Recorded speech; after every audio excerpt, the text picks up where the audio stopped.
দর্শক, এই মুহূর্তে আমাদের সহকর্মী মেহেদী হাসান আছেন। তার কাছে আমরা চলে যেতে চাই, একটু জানবো তার কাছ থেকে। মেহেদী, একটু জানাবেন আসলে যে ঠিক কি অবস্থা এখন হাসপাতালগুলোর, কারণ টিকা আসতে প্রায় জুন হয়ে যাবে। এর আগ পর্যন্ত এই মুহূর্তে হামের প্রকোপ ঠেকাতে আসলে কি ধরনের ব্যবস্থা নিয়েছে হাসপাতালগুলো?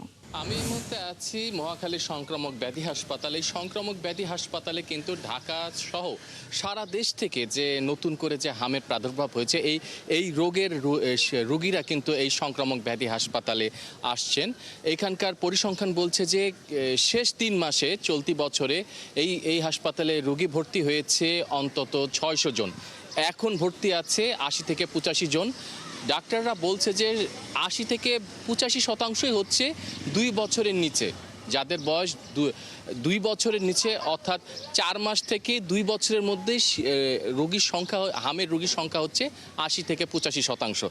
এবং এই রোগীরাই কিন্তু বেশি মারা যাচ্ছে। ডাক্তাররা বলছে যারা মারা যাচ্ছে তাদের কিন্তু আসলে নানা রোগ নিয়ে বেঁচে আছে এমন রোগীর সংখ্যাটাই বেশি।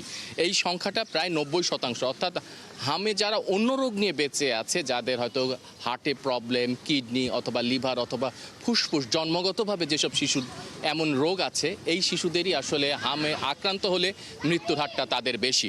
তো এই সব বিষয় নিয়ে কিন্তু এখানকার যে চিকিৎসকরা আছে তারা কিন্তু বেশ উদ্বিগ্ন আছে যে যেহেতু এখন হঠাৎ করেই হামের প্রাদুর্ভাব বেড়েছে। ডাক্তাররা কিন্তু এটাও বলছে যে যেহেতু করোনার পর থেকে এই হামের যে টিকা দেওয়াটা, আপনি জানেন যে এক নবজাতক থেকে 9 মাস, অর্থাৎ 9 মাসের পর থেকে কিন্তু আসলে এই হামের টিকা দেওয়াটা জরুরি। করোনার পর থেকে কিন্তু এই টিকা দেওয়ার প্রদানের হারটা অনিয়মিত ছিল।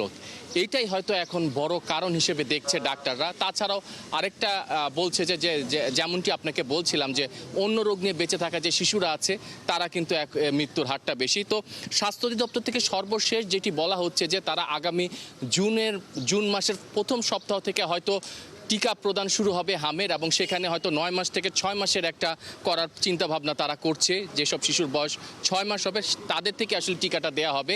এবং এই মুহূর্তে সংক্রামক ব্যাধি হাসপাতাল ছাড়াও ঢাকার প্রতিটি হাসপাতালে কিন্তু কম বেশি হামের রোগী আছে।